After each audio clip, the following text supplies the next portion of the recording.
When Calvinists build Islam's throne, how supersessionism becomes the Church's suicide note. I'm writing this as a warning and as an invitation, not a debate, not another round of quote-slinging where we hide behind dead men with bigger libraries. I'm asking you to sit with me at the kitchen table after everyone's gone to bed, when the house is quiet and the conscience is loud, and let Scripture, not system, have the first and last word. I want to talk about covenant, humility, and the gravity of ideas. I want to talk about the way certain doctrines shape the soul like weather shapes a coastline. And I want to tell you why, if Islam ever sets the terms of public faith, Calvinism's engine of supersessionism will have paved the road.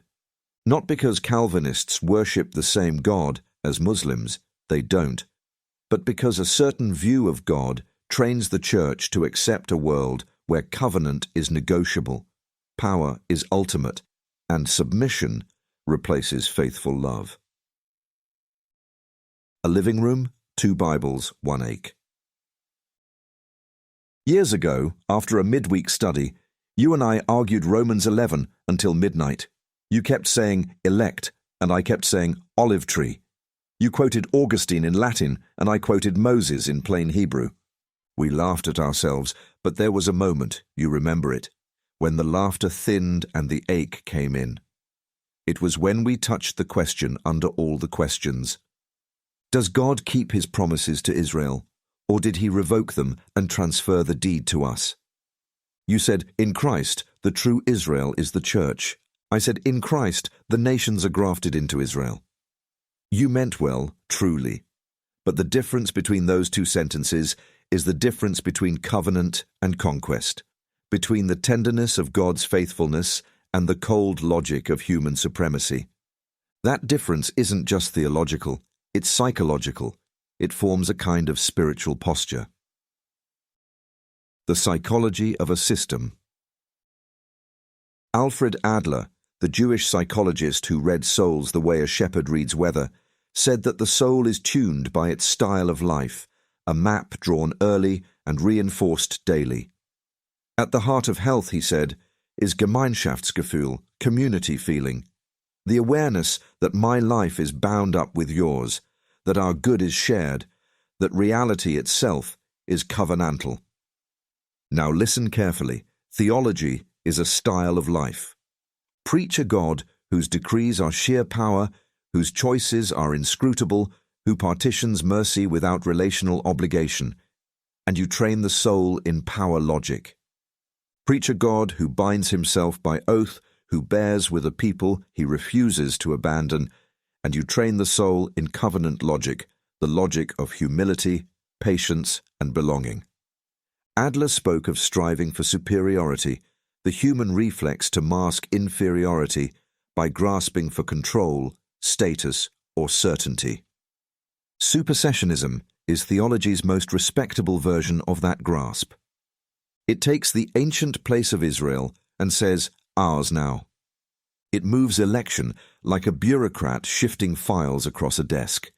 It makes belonging something God can revoke, not redeem. And Islam, though it speaks in Arabic instead of Latin, performs the same move. It takes Abraham's story, strips it of covenantal context, and hands the mantle to the Ummah. When power logic rules the heart, covenant becomes revisable. The cast can be replaced, the story rewritten. And Israel, the living reminder that God keeps promises even when it hurts, becomes an inconvenience to be explained away. Different scriptures, same psychology. Covenant, the antidote to superiority. In Torah and the prophets, God does not merely command, he covenants.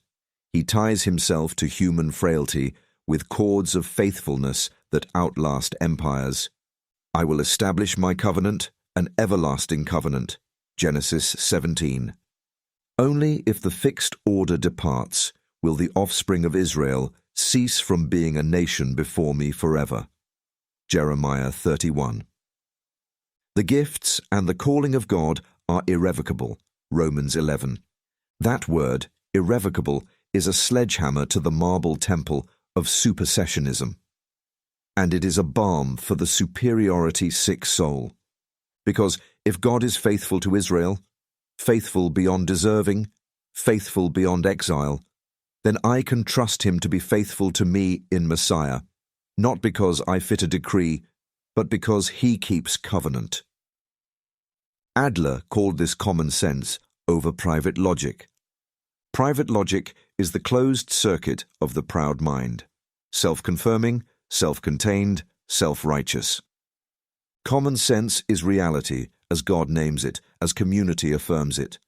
Covenant is God's common sense, the sacred agreement that corrects our private delusions of grandeur. How supersessionism erodes humility. Supersessionism whispers, "You are the new Israel." The soul hears, "You are the superior child." It subtly trains the church to look down the nose at those Jews, as though the root needed the branch, not the other way around. Paul saw it coming. He warned the Gentiles, "Do not be arrogant toward the branches. You do not support the root. The root supports you." Romans 11 isn't a puzzle for scholars, it's a posture for saints. It's a humility seminar. But systems built on power logic process warnings as abstractions. Yes, yes, we nod, and keep building cathedrals of arrogance, and so the heart malforms. We become brilliant in syllogisms and anemic in Gemeinschaftsgefühl. We stop feeling the story with Israel. We start managing it. We say covenant with our lips and live control in our bones. Why Islam finds a foothold where supersessionism reigns. When the Church already believes God can nullify his covenant with Israel, the cultural immune system is gone. Islam enters with its grand narrative, "We are the true heirs of Abraham." The people of the book went astray.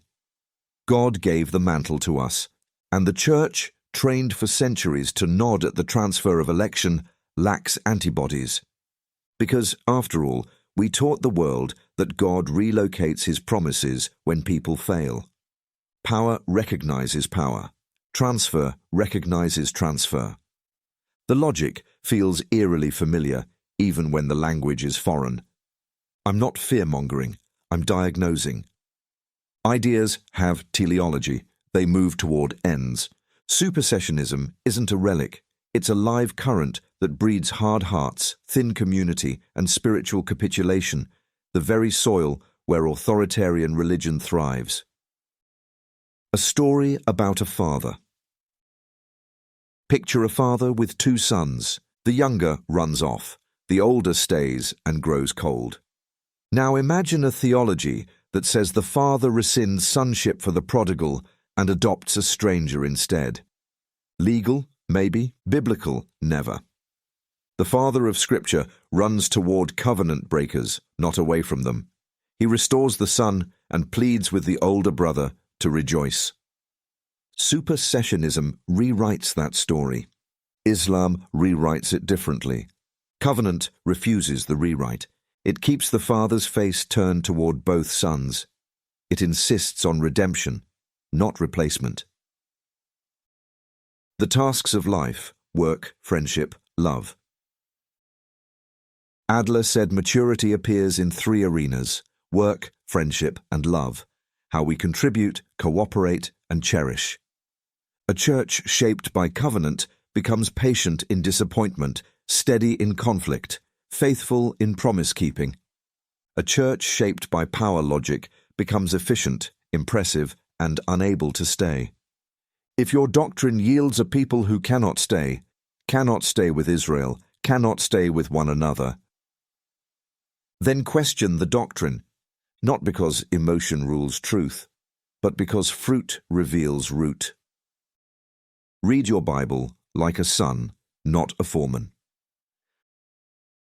From Genesis to Revelation, the pattern is clear. God promises, Israel fails, God disciplines, God remembers, God restores, the nations are grafted in through Messiah. And God keeps his word. The church doesn't replace Israel, The Church joins Israel's story, wild branches drinking sap we did not earn. Read slowly. Read as a son, not a systems foreman. Let Romans 11 silence your swagger. Let Jeremiah 31 burn your replacement theology to ashes. Let Psalm 105 sing you to sleep. He remembers his covenant forever. A plea before it's too late.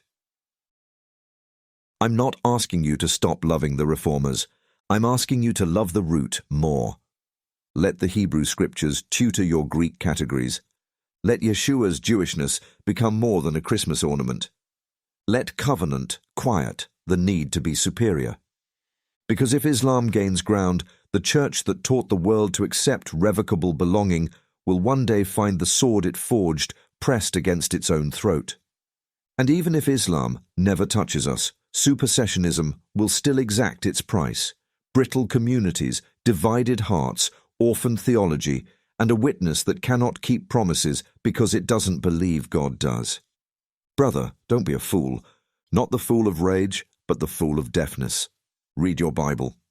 Read it at that same kitchen table with no comment section to hide behind, no dead theologian to shield you, no audience to applaud. Read it with Moses still burning, Isaiah still crying, Paul still pleading, and Yeshua still weeping over Jerusalem. Promising that a day is coming when she will say, "Blessed is he who comes in the name of the Lord." Then humble yourself. Let covenant heal your style of life. Practice community feeling. Bless the Jewish people. Pray for their salvation in Messiah and for your own continued grafting by grace. Refuse the thrill of superiority. Choose the weight of belonging. God does not revoke. He restores what men would discard. Return to the olive tree with open hands and an unborrowed mind, before pride makes you deaf to the word itself. Shalom.